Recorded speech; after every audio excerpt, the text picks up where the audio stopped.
If heavens ever wish to grant me a boon, it would be total efficacy of the results of a mere chance which fixed my eye on a certain stray piece of a shelf paper. It was nothing which I would naturally have stumbled in the course of my daily round, for it was an old number of an Australian journal, the Sydney Bulletin, for April 18th, 1925. It had escaped even the cutting bureau which had at the time of its insurance been avidly collecting materials from my uncle's research. I had largely given over my inquility, inquiries into what Professor Engel called the Cthulhu cult, and was visiting a learned friend in Peterson, New Jersey, the curator of a local museum and a mineralogist of note. Examining one day the reserved specimen roughly set on a stowage shelves and beneath the stone.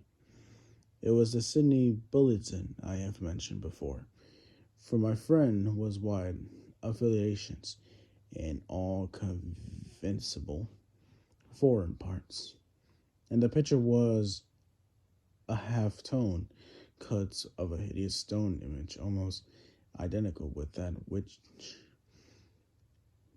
Legras had found in the swamp. Eagerly clearing the sheets of its precious contents, I scanned the item in details and was disappointed to find it only moderate length.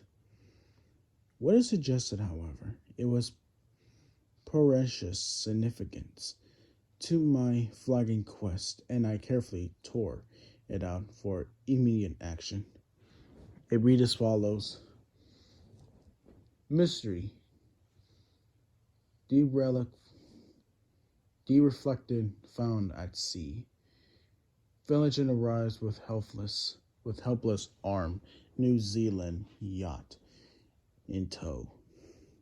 One survivor and the dead man found aboard.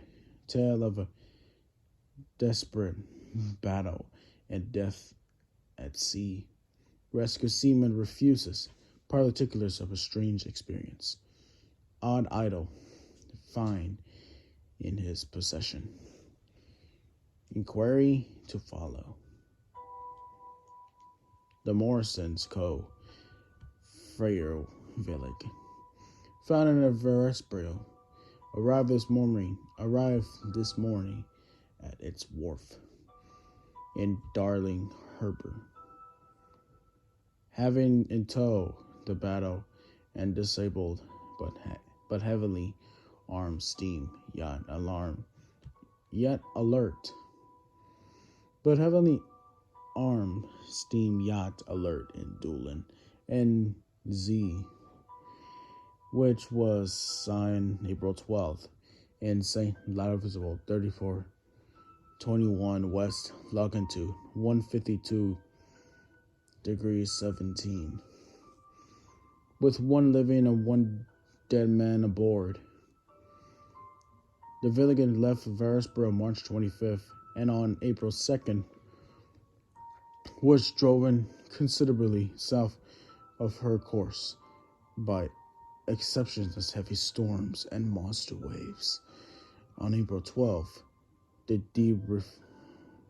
derelict was sighted, and though apparently deserted, was found upon boarding to contain one survivor in a half-delirious condition, and one man who had eventually been dead for more than a week. The living man was clutching a horrible stone idol of unknown origin. about a foot in weight, regarding those nature authorities in Sydney University, the Royal Society, and the Museum of College. The museum in College Street all profess complete bafflement, and which the survivor says he found in the cabin of a yacht in a small carved shrine of common pattern. The man, after receiving his senses, told an exceedingly strange stories of piracy and slaughter. He is Gustav Johansen, a Norwegian of some intelligence, and had been second mate of the two-masted schooner Emma of Auckland, which sailed for Callao February 20th, and a complement of 11 men. Emma, he said, the Emma, he says, was delayed and thrown widely south of her course by the great storm of March 1st, and on March 22nd in south latitude 4951, west longitude 128 to 34, encountered the alert mannered by the queer and evil-looking crew of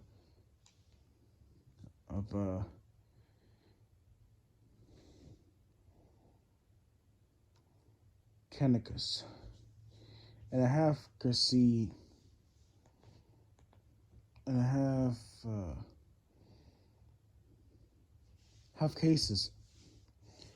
caste, being ordered properly to turn back. Cap Collins refused, whereupon the strange crew began to fire savagely and without warning upon the schooner with a peculiarly heavy battery of brass cannon forming part of the yacht equipment. The Emma's man showed fight, says the survivor, and though the schooner began to sink from the shots beneath the waterline, they managed to heave alongside their enemy aboard her. Grappling with the savage crew on the yacht's deck, and being forced to kill them all, the number being slightly superior, because of their particularly abhorrent and despite though rather clumsy mode of fighting. 3 of the Evans men, including Captain Collins, and the first mate Green, were killed, and the remaining 8 under second mate Johansen proceed to navigate the capture yacht, going ahead in their original direction to see if any reason for their ordering back and had existed. The next day it appears they raised and landed on a small island, although none is known to exist in that part of the ocean. And the 6 men somehow died ashore, though Johansen is queerly received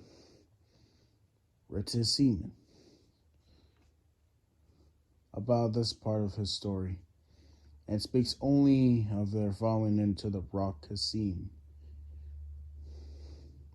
Later, it seems he had one companion aboard the yacht, and tried to manage her, but were beaten by the storm of April 2nd. From that time till his rescue on the 12th of a man's remembered little, and he does not even recall then William Bryden. His companion died. Bryden's death reveals no apparent cause. It was It was probably due to the excitement of exposure. Cable achieves from Duhunin's report that the alert was well known there was an island trader,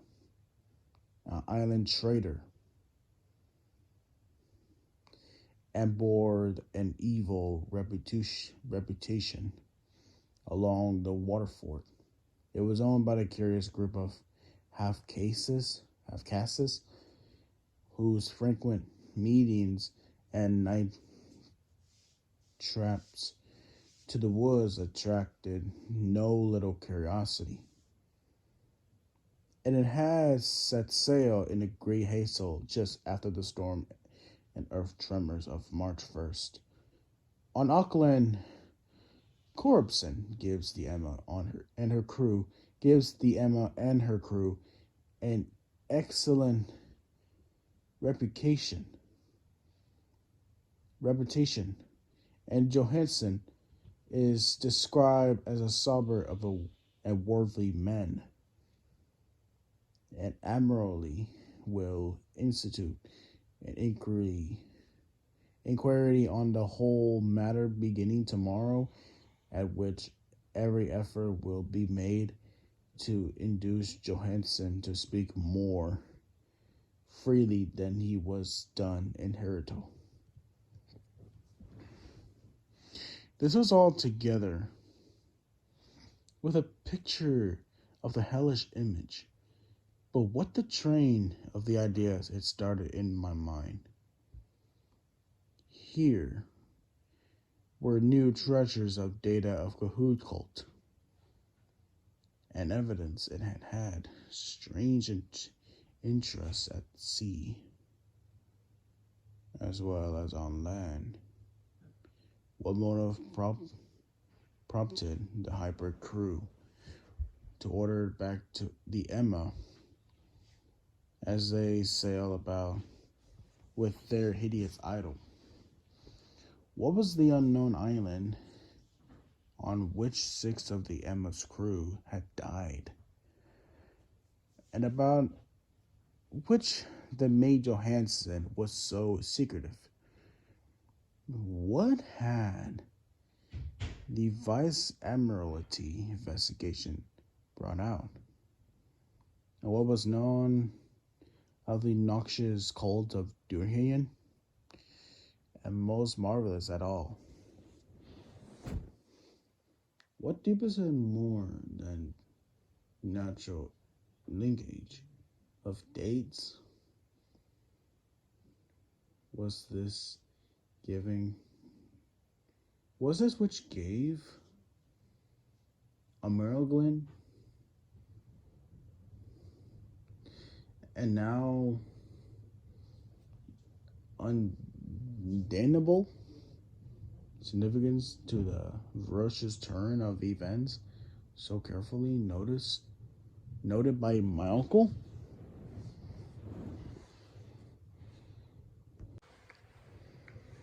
March 1st, or April 20th, according to the International Date Lane. The earthquake and storm had came.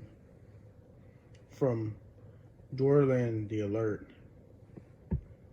and her noisome crew had darted edgerly forth as if imperiously summoned. And on the other side of the earth's poet and artist had begun to dream of a strange, dark, cyclopean city, whilst a young sculptor had morbid in his sleep the form of the dreaded Cthulhu. March 23rd. The crew of the Emma landed on an unknown island and left 6 men dead. And on that date, the dreams, the sensitive man assumed the highlighted vividness and darkened with dread of a giant monster's elegant pursuit. Wallace the artist had gone mad, and the sculptor had, lapsed suddenly into the delirium. And what of this storm of April 2nd, the date on which all dreams of the dang city ceased? And Wilcox emerged unharmed from the bondage of strange fever? What of all this and those hints of an old Castro about the sunken, star-born old ones and their coming Regan, their faithful cult, and their mastery of dreams? Was I tottering on the brink of cosmic horrors beyond man's power to bear? If so, they must be horrors of a mind alone, for in some way the 2nd of April had put a stop to whatever monstrous menace had begun its siege of mankind's soul. That evening after the day hurried, Columbia and a raging, I bade my host adieu and took a train for San Francisco. In less than a month, where, however, I found that little was known for strange cult members who had lingered in old sea taverns. Waterford scum was far too common for special mention, though there was a vague talk about one inland trip those mongrels had made, during which faint drumming and red flames were noted on a distant hill in Auckland. I learned that Johansson had returned with yellow hair turned white after the perfunctory, and inclusive questioning.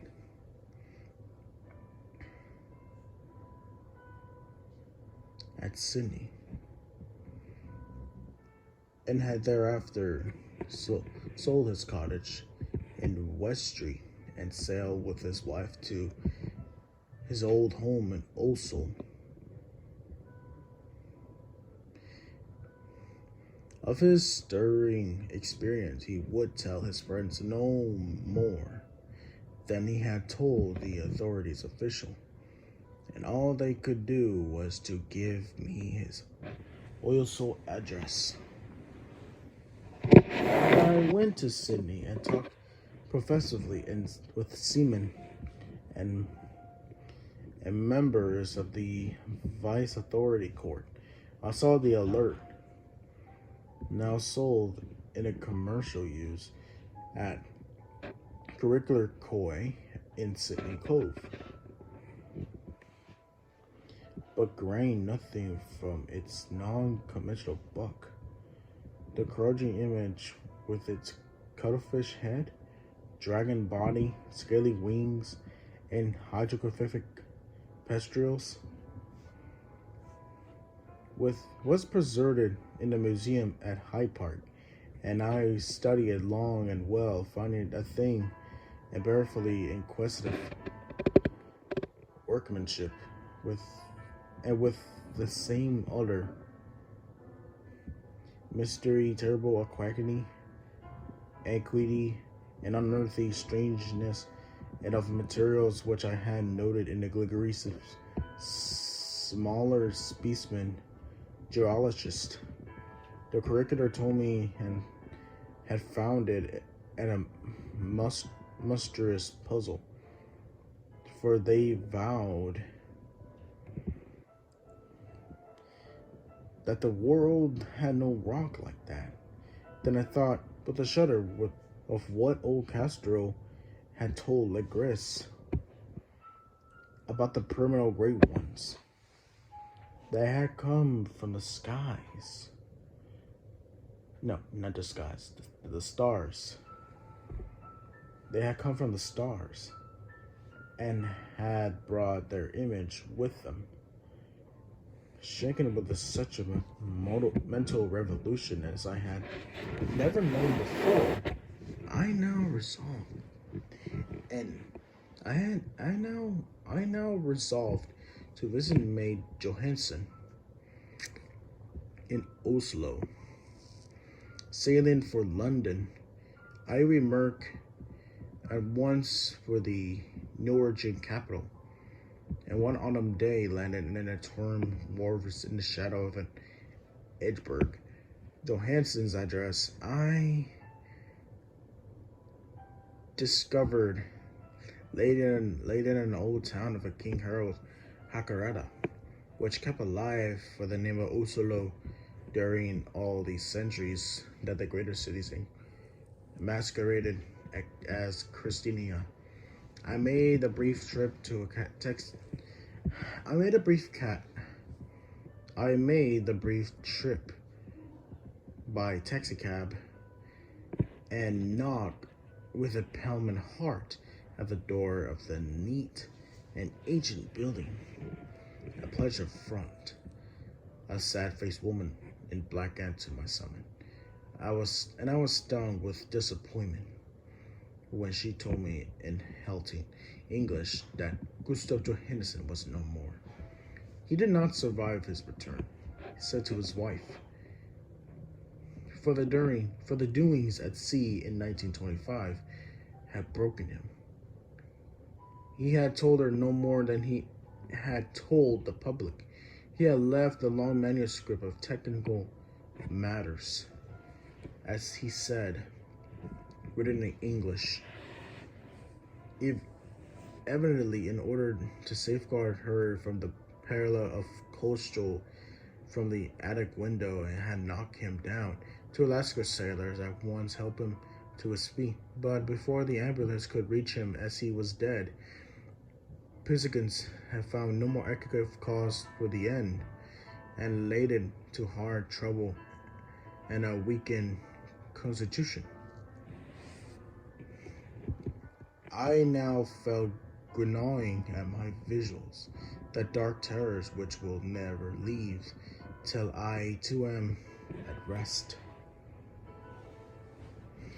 Accidentally or otherwise, besotting the window that my connection with her husband's technical matters was sufficient to entitle me to his manuscript. I bore the document away and began to read it on the London's boat. It was a simple, rumbling thing, a naive sailor's effect, at the post Dr. Derry, and strove to recall the day by day. At that last awful voyage, I cannot attempt to transcribe it verbatim in all its cloudness and reduce. But I would tell its guests enough to shew why the second of the water against the vessel's side becomes so unendurable to me that I stopped my ears with cotton.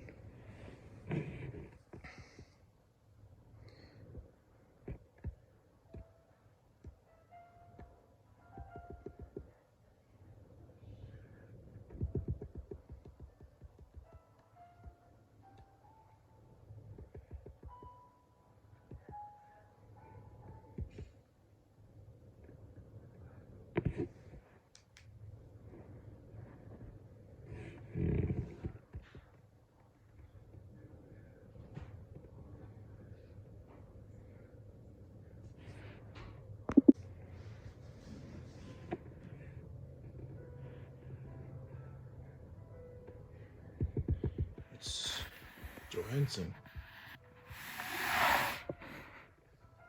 Thank God. Didn't know.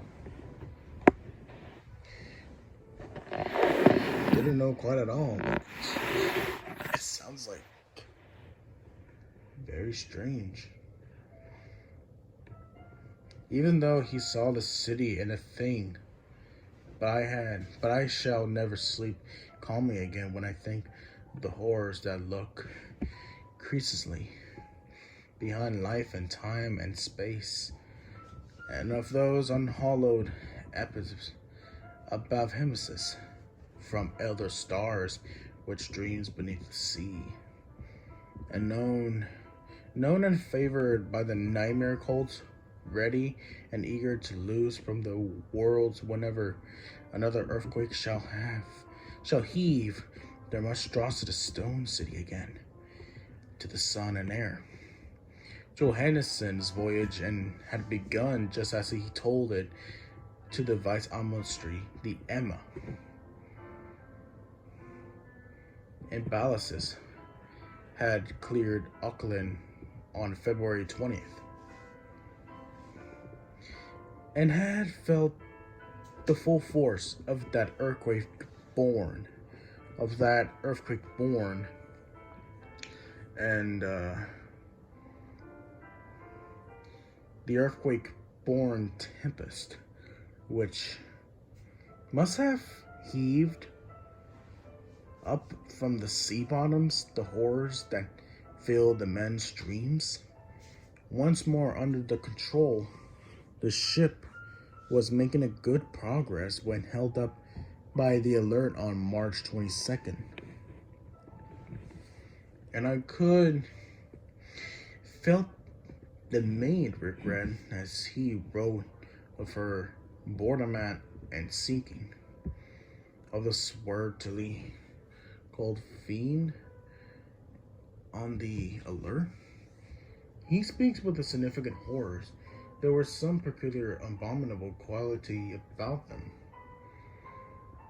which made their destruction seems almost a duty. Johansson's shrewd and generous wonder at the charge of ruthlessness brought against his party during the proceeding of the court inquiry, then drove ahead by curiosity. Curious in their captured yacht under Johansson's command, the men sight a great stone pillar sinking out of the sea in S latitude 49.9, west longitude 126.43, come upon a coastal line and mangled mud, ooze, and weedy cyclopean masonry, which he can be nothing less than a tangible substance of Earth's supreme terror, the nightmare corpse city of Relief, that was built in a measureless eons behind history by the vast, loathsome shape that seep down from the dark stars. There lay great Cthulhu, and his horrors hidden in green slimy vaults, and setting out at last, after Clyde's incalculables, the thoughts that spread fear to the dreams of the sensitive and called imperiously to the faithful to come on the pillages and liberty and restorations. All this Johansson did not suspect, but God knows he soon saw enough.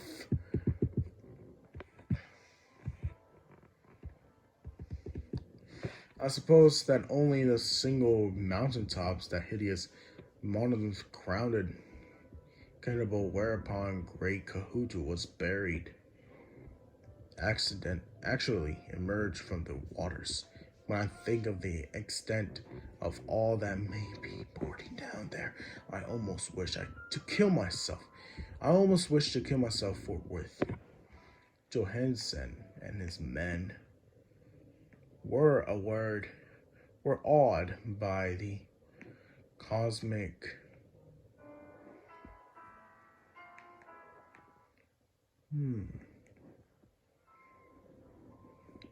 Cosmic. Well, sounds simple. It's just cosmic.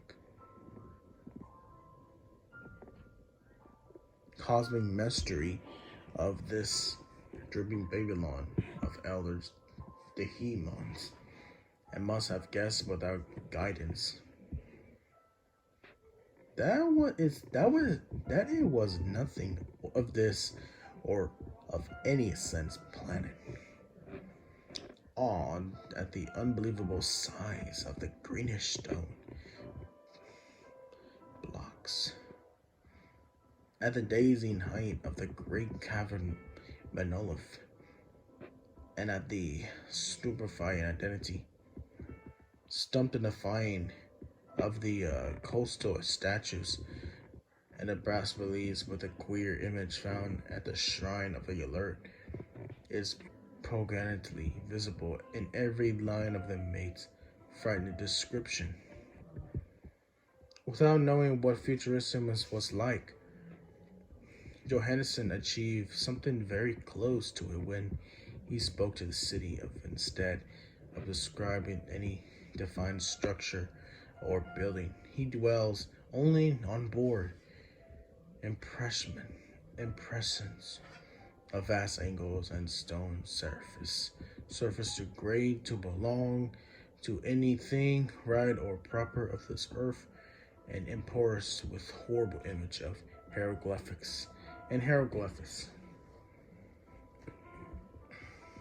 I mentioned his talk about his angles because it suggests something Wilcox had told me of his awful dreams. He had said that that the geometry of the dream's place he saw was abominable, non-Euclidean, Elosimi redundant of spheres and dimensions apart from ours. Now, an unlettered seaman felt the same thing while gazing at the terrible reality. Johannesson and his man landed at the sloping mine bank with his monstrous octopus, and clambered superiorly up and over tightened oozy blocks which could have been no mortal staircase. The very sun of heaven seems disordered when viewed, though the polarizing miasma welling out of this sea-soaked perversion and twisted mansion and supreme lurk gleaming in those crazily exclusive angles of angels of cavern rock were a second glance soon convexity after the first shewed convexly. Something very like fright had come over all the explorers before anything more defined than rock and ooze and weed as was seen. Each would have fled that he not feared the scorn of the others, and it was only half-hearted that was very search vainly it was proven, as it proved, for some portable souvenir to bear away.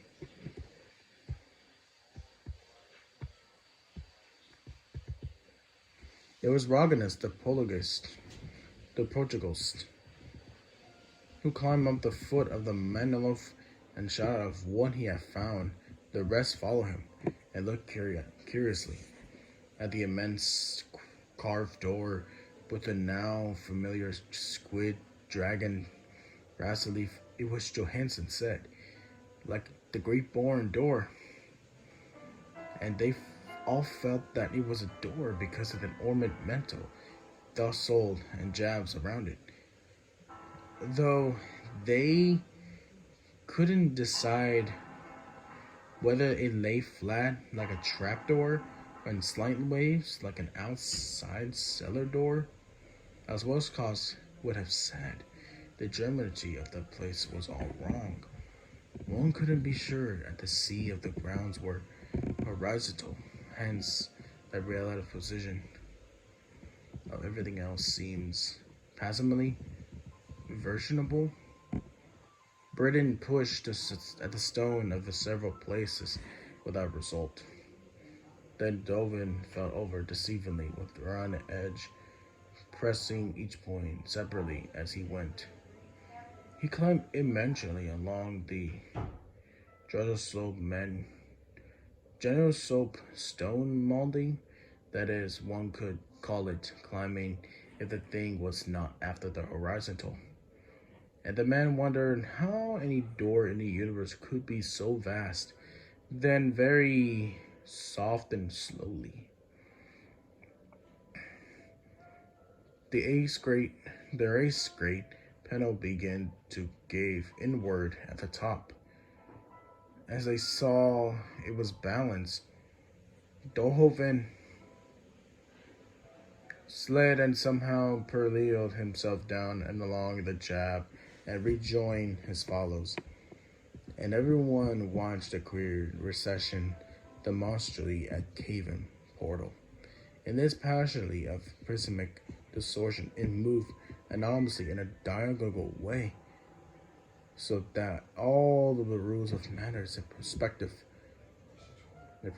seems upset. The picture was black with a darkness almost material. The tuberousness was indeed a positive quality, for it obscured such parts of the inner walls as thought to have been revealed, and actually burst forth like smoke from its aeons long imprisonment. Visibly darkened the sun as as it stunk, as it slunk away into the shrunken and gibbous sky on flipping the membraneous wing. The odor arising from the newly opened depth of this intolerable, and at length of the quick-eared Hawkins.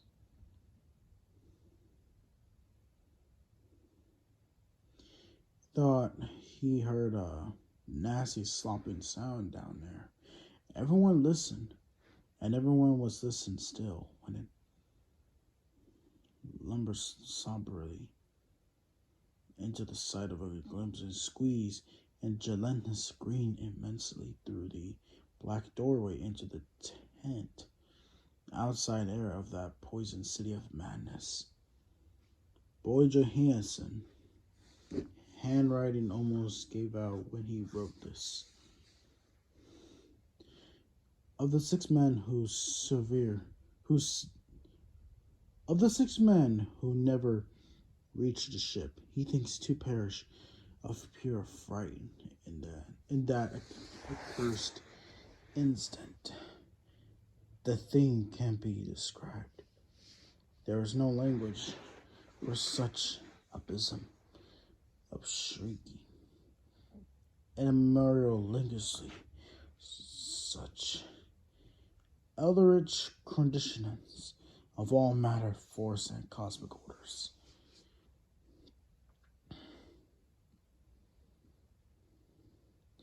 A mountain, walk or stumped. God, what wonder that across the earth and a great artifice went mad, and poor Wilcox raved with fever in that telepathic instant. The thing of the idols, the green, sticky spawn of the stars, had awakened to calm his own. The stars were right again. And what an age-old cult had failed to do by design, a band of innocent sailors had done by accident. Avariciousness of years of great Cthulhu was loose again, and ravening by delight. 3 men were swept up by the flabby claws before anybody turned. God rest them, if there be any rest in the universe. Hoven, Gorrieta, and Eggestorm.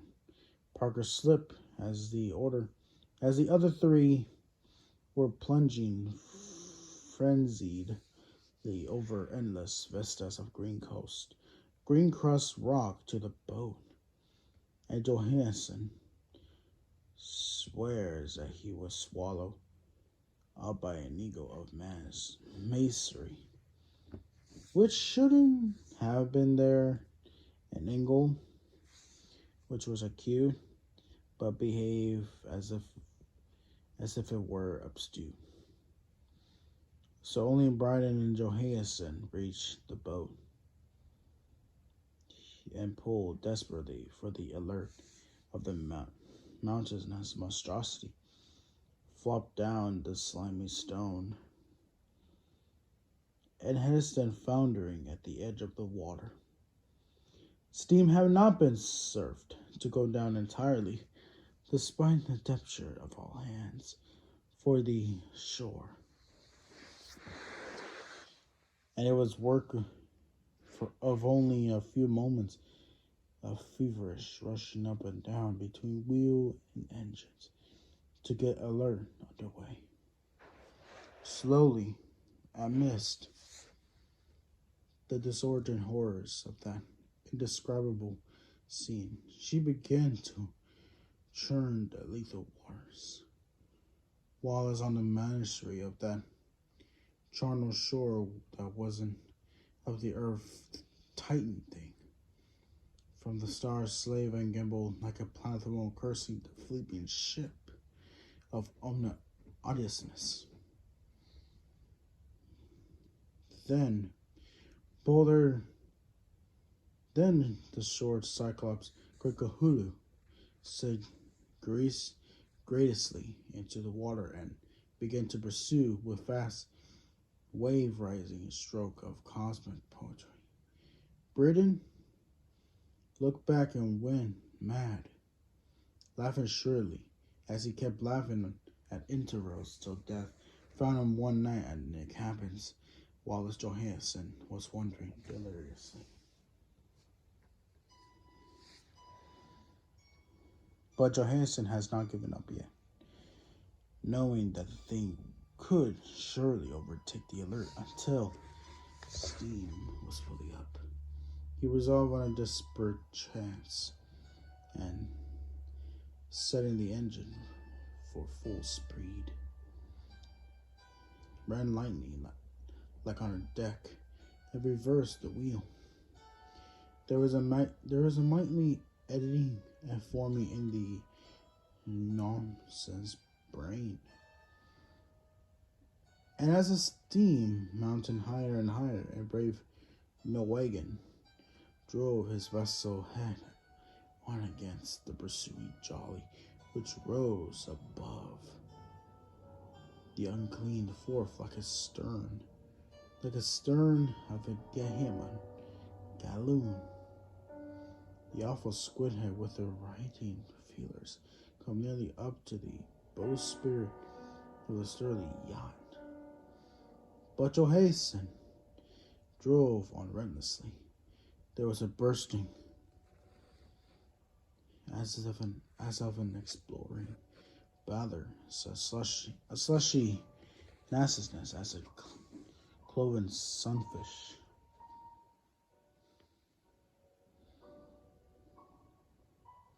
A stench as of 1,000 open graves, and a sound that the Chancellor wouldn't put on a paper. For an instant, the ship was befooled by an arcid and blinding green cloud. That there was only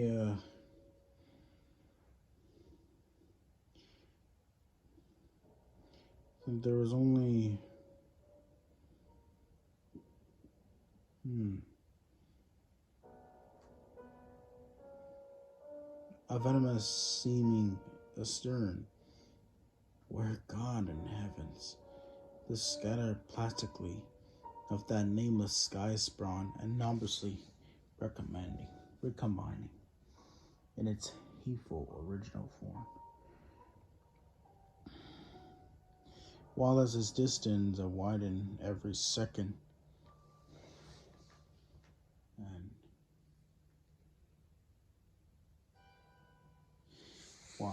every second,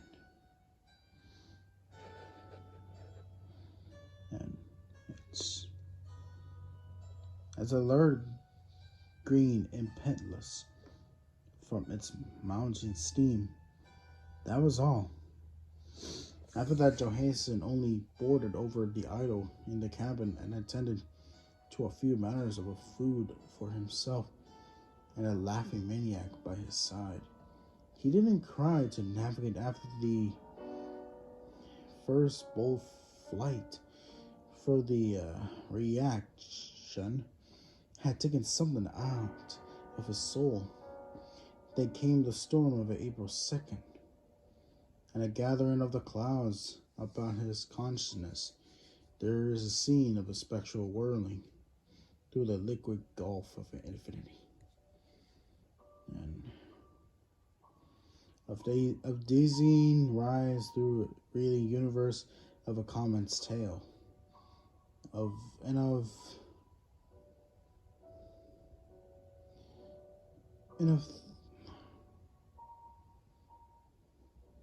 hysterical plunges from the pill to the moon, and from the moon back again to the pit, and living by a catching course of disordered, hilarious elder gods of the green, bat-winged mocking imps of Tartarus.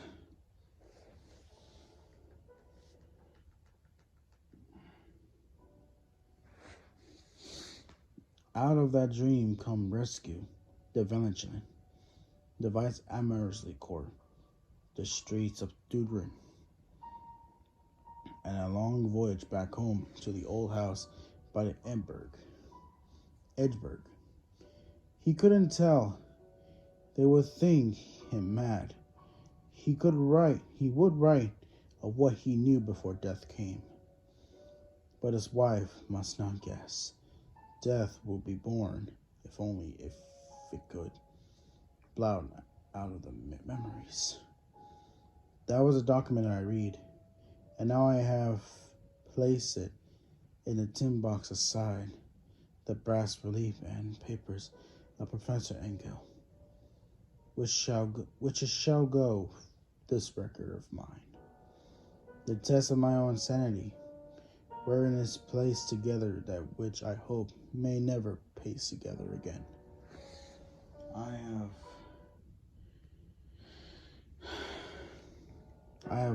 have looked upon all that the universe has to hold.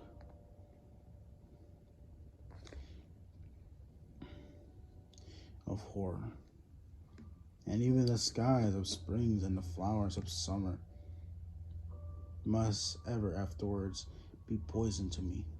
But I do not think my life will be long, as my uncle went, as poor Johansen went. So I shall go. I know much of the cult still lives. Cthulhu still lives too. I suppose again in that chasm of stone which was shield him since the sun was young. His accursed city is sunken once more, for the Vlimgans sailed over the spot after the April storm. But his ministers on earth still below and prance and slay around idol-capped monolith and lonely palace. He must have been tripped by a sinking wildest within his black abyss, or at Faust.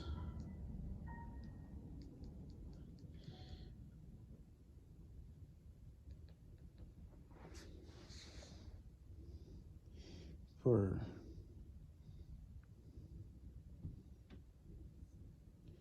his ministers are still below and prance and slay around idol corp monolith in a lonely place. He must have been tripped by the sinking Wallace within his black abyss, or else the world would by now be screaming with fright and frenzy. Who knows the end? What has risen may sink, and what has sunk may rise. Loathsome menses, waiting dreams in the deep, a decay spreads over the tottering cities of men. The time will come, but I must not, I cannot think. Let me pray that, if I do not survive this manuscript, my executor may put cautions before Odyssey, and see that it meets no other eye.